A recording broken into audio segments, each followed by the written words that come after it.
आदरणीय दादू साहेब जी, इनका एक तेली के घर जन्म था और ये जब 7 वर्ष की आयु के थे, बाहर खेल रहे थे बच्चों में, परमात्मा ऐसे ही जिंदा महात्मा के रूप में कबीर साहब इनको आकर मिले और इनसे भी ऐसे ही ज्ञान दिया। परमात्मा ने ज्ञान सुनाया और भी कई बच्चे बैठे थे। उन्होंने तो क्या किया, गरीब उस कबीर परमेश्वर ने क्या किया, अपने करमंडल से एक लोटे से पानी लिया, चलो मैं मुख में, और पान के पत्ते थे वहाँ पर, पत्ते पान का छोटे छोटे होते पीपल जैसे, उस पान के पत्ते पर वो पानी ऐसे उल्टा मुख से डाल दिया, कुरला मार दिया और कहा बेटा नाम ले तू दादू और ये जल पीना पड़ेगा। उसने कहा लाओ महाराज, नो करके पी गए फटते ही। अब कहते हैं मल अखाड़ा जीतेंगे ये युगन युगन के माल, लख बर सूरा जूझ ही लख बर सामत दे, लख बर यति जहान में तब सतगुरु शरणा ले। गोता मारू स्वर्ग में जा बैठूं पाताल, कह कबीर ढूंढता फिरूं अपने हीरे मोती लाल। अन्य जो बच्चे थे वह सब उठकर भाग गए। इसने तो एक झूठा पानी पी लिया किसी का, जिसकी जाति का पता नहीं है, ऐसा वो तो गांव में भाग गए और उधर से उस आत्मा को लेकर परमात्मा सचखंड सतलोक में गए। वो लड़का अचेत हो गया, डेड नहीं हुई बॉडी, और आत्मा परमात्मा साथ लेकर के, जैसे गरीबदास साहिब को लेकर गए थे ऐसे ऊपर लेकर गए उनको। ये गरीबदास साहिब जी से काफी पहले हुए थे, लगभग 200 वर्ष पहले, न सैकड़ों वर्ष पहले, 101 वर्ष पहले। तो वहां उधर गांव में पता चला, लड़का देर तक नहीं आया, तो जिन बच्चों के साथ खेल रहा था उनको साथ लेकर गए कि कहाँ है वो, कि वहाँ बैठे को छोड़ कर आए थे एक बाबा जी के पास, इसने उसका जूठा जल पी लिया। तो वहाँ जाकर देखा वो दादू साहब जी मृत थे, मेरे बड़े नहीं थे, अचेत पड़े थे। अब हाहाकार मच गई, रोने लगे, वैद्य डॉक्टरों को दिखाया, झाड़ फूंक करवाई, 3 दिन और 3 रात बीत गई, ऐसे अचेत रहे। उधर से परमात्मा उस प्यारी आत्मा को अपने गवाह बनाने के लिए ऊपर सतलोक में लेकर गए। और उसी तरह जैसे गरीबदास जी से सारा परिचय कराया था, ऐसे कराया। परमात्मा तेजों में शरीर युक्त सतलोक में उस सिंहासन पर विराजमान थे।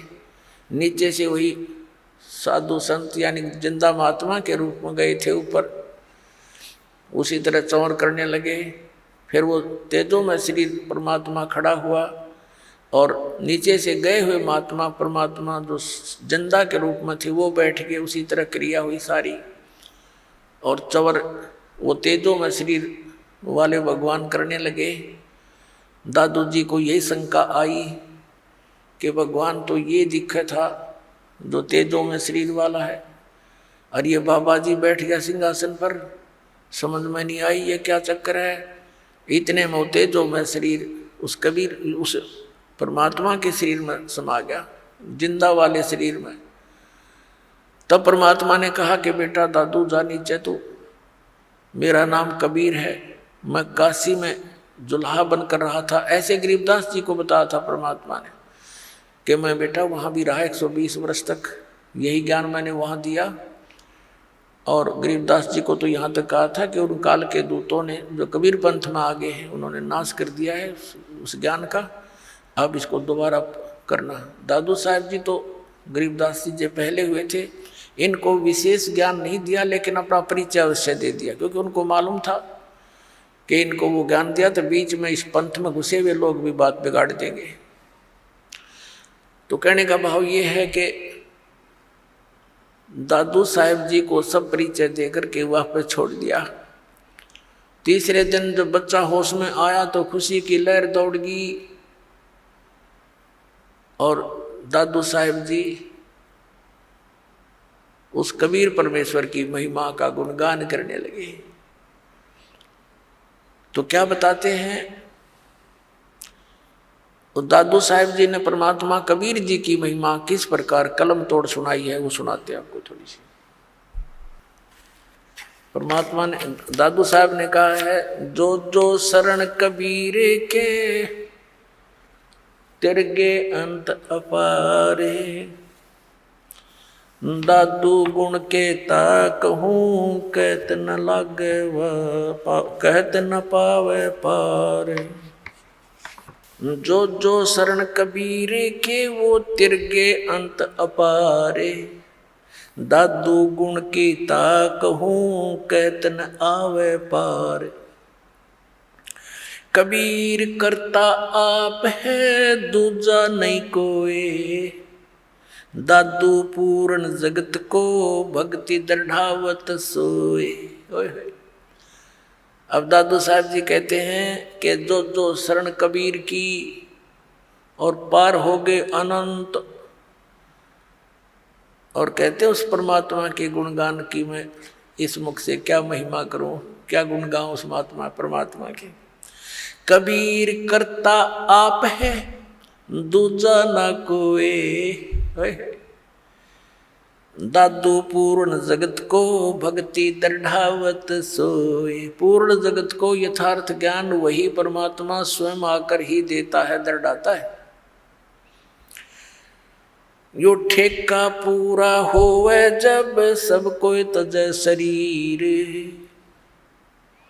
ठेका यानी जो कंट्रैक्ट एग्रीमेंट जो हमारे शरीर का हो चुका है, इतना समय हमारा निर्धारित है, कहते ही वो जब पूरा होगा तो सब ने शरीर त्यागना पड़ेगा। लेकिन कबीर साहब भी कहते हैं, परमेश्वर जी आए हैं सो जाएंगे, राजा रंग फकीर, एक सिंहासन चढ़ कर जा एक बंधे जात जीर। तो यहाँ दादू साहेब जी भी उसी का समर्थन कर रहे हैं। ठेका पूरा होए जब सब कोई तजय शरीर, दादू काल गंजे नहीं जपे जो नाम कबीर। दादू साहब जी कहते हैं कि काल निकट नहीं आ सकता जो कबीर परमात्मा के उस सतनाम का जाप करता है। आदमी की आयु घटे तब यम घेरे आए, सुमरण किया कबीर का दादू लिया बचाए। और परमात्मा ने वो सारे यम के दूत दिखाए, सब बहुत कुछ लीला दिखाई अपनी, कि दादू साहब को अकेला छोड़ दिया रास्ते में, यम के दूत चारों तरफ से आगे भी कौन आ गया, यूँ हम लेने भी ना गए, मरेंगे, हमारी खिंचाई होगी, पकड़ो इसको पकड़ो, ये कैसे है, कौन है। तो उस समय दादू साहब जी ने परमात्मा को याद किया। उसी समय कबीर साहब प्रकट हो गए, बेटा कितना गया था तो पीछे, वो नज़ारे देखने लग गया। तो एकदम भाग्य यम के दूत ने एक दूसरे के ऊपर का पड़ते जा, इतनी दूर तक स्पीड तो भाग्य गणे थे। तो परमात्मा कहते हैं, तो परमात्मा ने बताया कि बेटा जो भक्तिहीन प्राणी शरीर छोड़कर जाता है ये यम के दूत घेर लेते हैं, और जैसे तूने मुझे याद किया ऐसे इस नाम का जाप कोई और कर लेगा ना, भगत तो वही करेगा जो पहले से प्रैक्टिस कर रहा होगा, उसी के मुख से ये परमात्मा का नाम निकलेगा। तो फिर यम के दूत निकट नहीं आ सकते। उसी को फिर अपने अनुभव को दादू साहब जी बता रहे हैं, आदमी की आयु घटे तब यम घेरे आए, सुमरण किया कबीर का दादू लिया बचाए। मेट दिया अपराध सब पाप माफ कर दिए मुझदास के। दादू साहब जी कह रहे हैं, मेट दिया अपराध सब आए मिले छन माही, दादू संग ले चले वो कबीर चरण की छाही।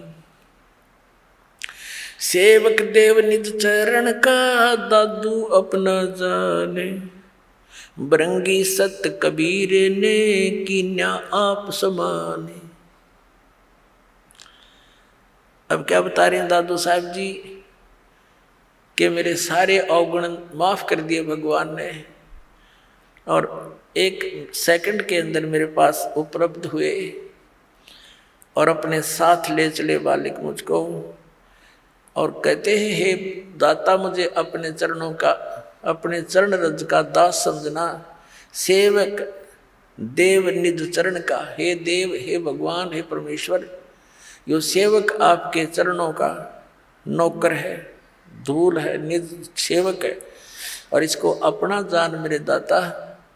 और भृंगी सत कबीर ने कर लिया आप समान, कि जैसे एक भृंगी कीट होता है, भी भी करता बंबीरी बोलना, वो एक कीड़े को उठा लाती है और उसको अपना राग सुना सुना के अपने जैसी आवाज़ निकाल, उसी जैसी आवाज़ निकालने वाला बना देता है। तो पूरा परमात्मा ने जिसको भी ये ज्ञान दिया वो उस परमात्मा के गुण गाने लगे अपने आप ही। तो पुण्यात्मा, यही सती थी आपकी और दास की हुई है। जब से ये ज्ञान ग्रहण हुआ, ये ज्ञान समझ में आया है, तो हम भी भृंगी बन गए। ना जाने सब न बता दें, किस किस ने सुना दें, और भृंगी से फिर और भी भृंगी बन गए। आप भी सभी भगवान के बच्चे ज्ञान से परिचित हुए, औरों को सुनाने लगे। दादू अंतर्गत सता छन छन सुमरण ध्यान, वारू नाम कबीर पर पल पल मेरे प्राण। सुन सुन साख कबीर की यू काल नवावे बात, धन धन हो तीनों लोक में दादू जोड़े हाथ। सुन सुन साख कबीर की, कबीर साहब की महिमा। साख यानी महिमा, उसकी यानी तेरी साख तो है नहीं, यानी तेरी कोई गुण तो है नहीं, तो साख। और दूसरे ये साखी, यानी साखियों के माध्यम से उसके गुणगान जो सुने जाते हैं। काल भी कहते मुरझा जाता है, नीचे गर्दन कर लेता है कि वो तो समरस शक्ति है। और धन धन तीनों लोक में दादू जोड़ा थे। केरी नाम कबीर का ये विषम काल गजराज, दादू भजन प्रताप ते ये भाग्य सुनत आवाज। अपने आत्माओं कैसी तुलना की है दादू साहब जी ने, कि यहाँ का जो काल को समझो हाथी है। हाथी अन्य प्राणियों से बहुत तगड़ा और उसका बहुत न्यारा शरीर, ये तो समझो काल। क्योंकि श्रीमद् भगवद गीता अध्याय नंबर 15 के श्लोक नंबर 18 में गीता ज्ञान दाता कहता है कि मैं लोक वेद के अंदर कहे सुने ज्ञान के आधार से मैं पुरुषोत्तम प्रसिद्ध हूँ। क्योंकि जो प्राणी मेरे अंतर्गत हैं उनसे मैं उत्तम हूँ, श्रेष्ठ हूँ, उच्च हूँ, तगड़ा हूँ। जैसे हाथी उनसे ऊंचा होता है। लेकिन गीता ज्ञान दाता ने ये भी स्पष्ट कर दिया है गीता अध्याय नंबर 15 के श्लोक 16 और 17 में कि सरपुरुष और अक्षर पुरुष ये दो पुरुष हैं, दो प्रभु हैं। ये दोनों नाशवान, इनके अंतर्गत जितने प्राणी हुआ भी नाशवान। सरपुरुष ये स्वयं है। गीता अध्याय नंबर 15 के श्लोक नंबर 17 में स्पष्ट कर दिया कि उत्तम पुरुष है तू अन्य, जो गीता ज्ञान दाता से अन्य है, वो स्वयं कह रहा है इस बात को, और वही परमात्मा कहा जाता है। यह लोक चरण में अवश्य विवर्ती अवैश्वर, जो तीनों लोकों में प्रवेश करके सबका धारण पोषण करता है, वो है अविनाशी परमात्मा। तो यहाँ 15वें अध्याय के 18वें श्लोक में गीता ज्ञान दाता सिर्फ इतना कह रहा है कि मेरे इस 21 ब्रह्मांड में जितने प्राणी मेरे अंतर्गत हैं उनसे मैं सुप्रीम हूँ बस। लेकिन आई एम नॉट पुरुषोत्तम। पुरुषोत्तम तो बता दिया 15वें अध्याय के 17वें श्लोक में। तो यहाँ कहता है जितने मेरे अंतर्गत जितने प्राणी हैं वो चाहे स्थूल शरीर में है चाहे वो जीवात्मा है, उनसे मैं उत्तम हूँ, इसलिए मैं पुरुषोत्तम प्रसिद्ध हूँ लोक वेद में। वास्तविकता तो बता दिया कोई और है। केरी नाम कबीर का और विषम काल गजराज, दादू भजन प्रताप से ये भाग्य सुनत आवाज। क्या बताना चाहे दादू साहब जी ने कि इसने काल को तो समझ लो गजराज, हाथियों का राजा, यानी उनसे सब हाथियों से सबसे तगड़ा वो उनका राजा होता है, ये नियम है। और केरी नाम कबीर का, बब्बर शेर समझ लो कबीर परमात्मा का यो सतनाम। और दादू भजन प्रताप से ये सुनते भाग्य आवाज गाज। जैसे हाथी कहीं जंगल में हो और शेर दहाड़ मार दे और वो निकट सी दिखती हो कि आवाज निकट आ लिया, हाथी लीद कर देता है और भाग लेता है, छोड़कर उस स्थान को दूर भागने की चेष्टा करता है। तो क्या बताना चाहे दादू साहब जी ने कि ये काल भी कोई छोटा मोटा जानवर नहीं है, कोई छोटी शक्ति नहीं। 10,000 भुजा का मालिक है ये, 1000 भुजा का, 1000 कला का। और ब्रह्मा विष्णु महेश जी इसके पुत्र हैं, वह केवल 16 कला के और 4 भुजा के हैं। लेकिन उस परमात्मा के सामने जो असंख्य भुजा, असंख्य कला का, असंख्य शक्ति का मालिक है, उसके सामने ये ऐसे भागता है जैसे शेर की दहाड़ सुनकर हाथी लीद करके भाग लेता है। केरी नाम कबीरी का विखम काल गजराज, दादू भजन प्रताप ते भाग्य सुनत आवाज। पल एक नाम कबीरी का दादू मन चितलाए, हाथी के असवार को स्वान काल नहीं खावे। अब देखो कैसी उपमा दी है मालिक की शरण में आए प्राणी को, कि जैसे हाथी। अब हाथी की दूसरी उपमात्मक तरीके से कैसे बताया है कि जो कबीर परमेश्वर जी की शरण में आ गया, वो तो समझो इस काल की रेंज से, रीच से, पहुंच से इतना दूर हो गया जैसे कोई हाथी पर बैठ जा और उनको कुत्ते हानि नहीं पहुंचा सकते। हाथी के असवार को स्वान काल नहीं खावे। हाथी पर जो बैठा है वो तो समझो भक्त परमात्मा का, और काल समझो कुत्ता। अब हाथी पर बैठे हुए व्यक्ति को कुत्ता कोई हानि नहीं पहुंचा सकता। तो ये काल तो इतना, काल की रेंज से, काल की पहुंच से आप इतने बार हो गए, जानबूझ के हाथी तो नीचे गिर जाओगे तो कुत्ता पिंडी पाड़ेगा तुम्हारी, और जब उससे नीचे नहीं उतरे तो कुत्ता कुछ नहीं कर सकता। तो परमात्मा की मर्यादा से दूर होते ही वो तो तैयार बैठा है, वो तो भौंक ही रहा है, आते पाड़ो खाओ इसको। तो ये उदाहरण देना चाहते हैं दादू साहब जी। पल एक नाम कबीरी का दादू मन चितलाए, हस्ती के असवार को ये स्वान काल नहीं खावे। सुमरत नाम कबीर की ये कटे काल की पीरे, दादू दिन दिन ऊंचा हो फिर परमानंद सुख सीरे। सुमरत नाम कबीर का, जो परमात्मा ने सही नाम हमें बताया है, उसका जाप करने से कटे काल की पीड़, ये काल जो आपको दुख दे रहा है ये कर्मों से, ये पाप कर्मों से, ये फिर नष्ट हो जाएंगे। पाप परमात्मा कहते हैं कर्म ब्रह्मंड के मैं पल में कर हूँ नेस, यानी क्रोस मार दूं पे सब पे। अर्जिन हमरी दो ही दी सो करो हमारे पेश, तुम अकाउंट भी ना लेना। दादू नाम कबीर की जो कोई लेवे ओटे, तिनको कभू लागे नहीं ये काल वज्र की चोटे। अपने आत्मा इतने समर्थ की शरण मिल गई हमारे को, और ये इतने गवाह भगवान के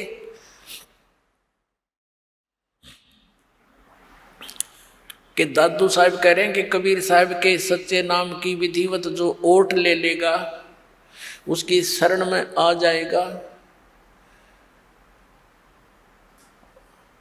उनको कबू लागे नहीं ये काल वज्र की चोट। ये काल जैसे आप देखते हो दुर्घटना में, जब तक आपका नाम ठीक है, कनेक्शन जुड़ा है, तो आपको शरण है, आपको प्रोटेक्शन है परमात्मा की, कवच आपके ऊपर है।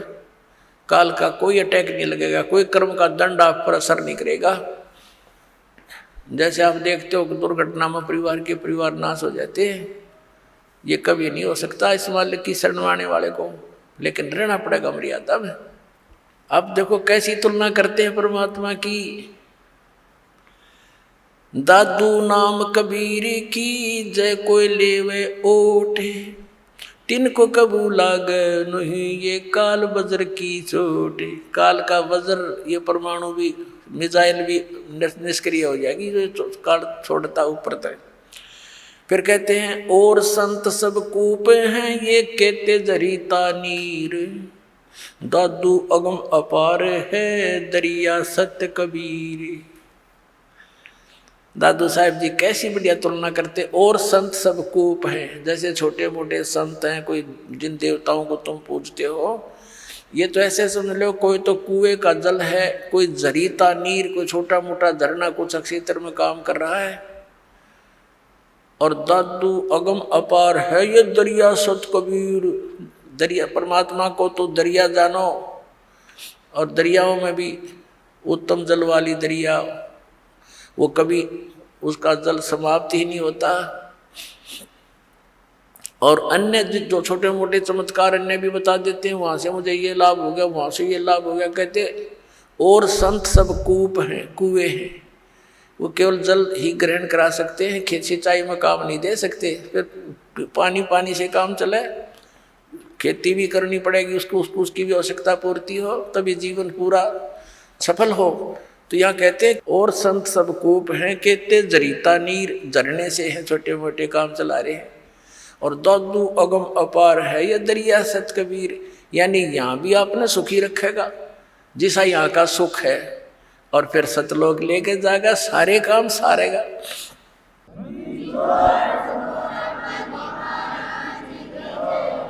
अब ही तेरी सब मिटे ये जन्म मरण की पीर। श्वास उश्वास सोमर ले दादू नाम कबीर। अभी तेरे सारे झंझट मिट जाएंगे इस श्वास उश्वास से, उस परमात्मा का ज्ञान सच्चे पूरे संत से प्राप्त करके सुमन कर ले। दादू नाम कबीर का ये सुन के कप काले। नाम भरोसे नर चले तो हो नवा का भाले। दादू साहब कहते हैं कि दादू नाम कबीर का, अरे सुनते कप काल। ये 21 ब्रह्मांड का स्वामी सरपुरुष, ये सारा कांप जाता है मालिक का नाम लेते ही, इसका छाती धड़कन लग जाए नू। और कहते नाम भरोसे नर चले, नाम का आधार बनाकर चले संसार अपने जीवन रूपी सफर में, तो हो नवा का बाल, उसका कुछ नहीं बिगड़ सकता, सच्ची श्रद्धा से लगा रहे। जिन को निज नाम दिया सोए सतगुरु हमारे। दादू दूसरा कोई नहीं कबीर सिरजनहारे। वही तोड़ पाट दिया कि जिन को निज नाम दिया, निज असली मंत्र जो सतनाम जो मुझे दिया, मेरा वो सतगुरु है, और नकली सतगुरु थे सारे। और कहते दादू दूसरा कोई नहीं केवल कबीर सृजनहार, वो कबीर परमात्मा सृजनहार अपना आत्मा। अब वो दादू पंथी गोपाल दास जी उस छुडानी गांव में किसी अपने सेवक के घर पर आकर रुक गया। उस सेवक ने कहा महाराज जी हमारे एक लड़की का लड़का ऐसे ऐसे किसी साधु के जंतर मंत्र के दूध पिलाने मेंटल हो गया, और कहते हैं साधु की विद्या को साधु ही काट सकता है, कुछ दया करो। गोपाल दास जी ने कहा कि बुला उस बालक को, देख लेता हूँ।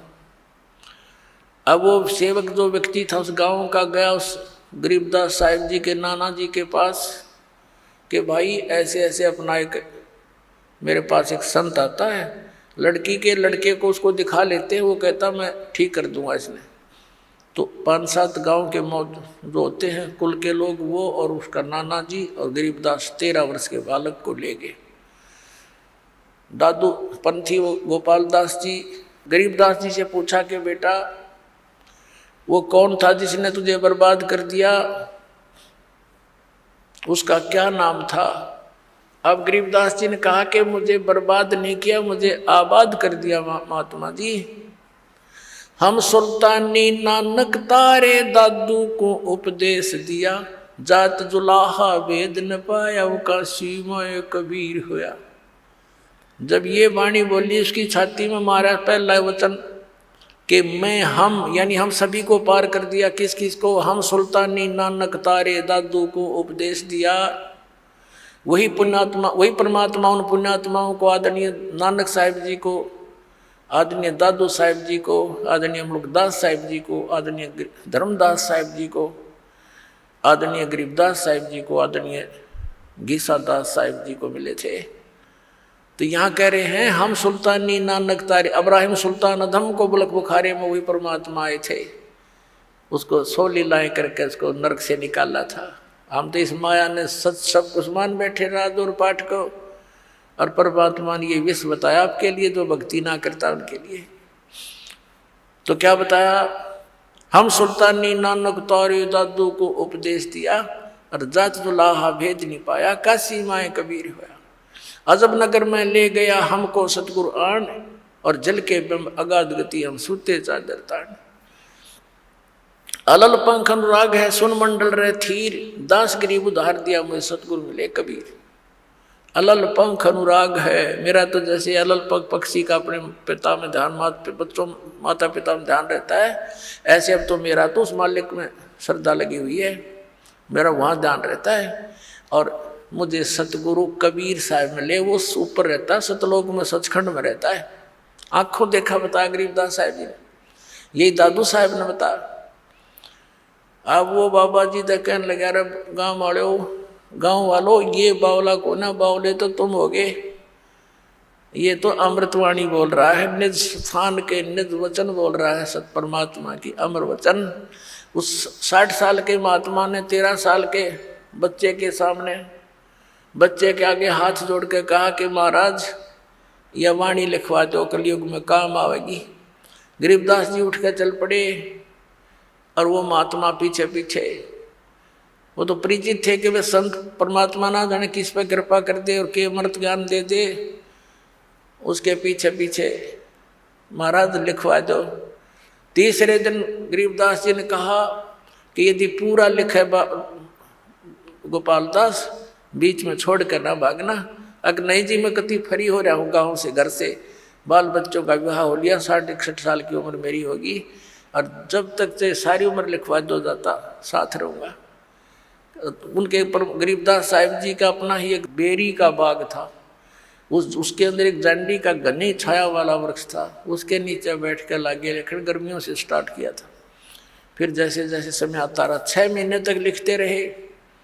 पर गरीबदास साहब जी बोल रहे थे और दादू पंथी गोपाल दास लिख रहा था। वो अमृतवाणी, वो अमर इतिहास, वो सूक्ष्म वेद का पुनर् स्वच्छ रूप गरीबदास साहिब जी के माध्यम से कबीर परमात्मा ने वो फिर से प्रकट करवाया, जो दास आपको सुनाता है। बोलो सतगुरुदेव।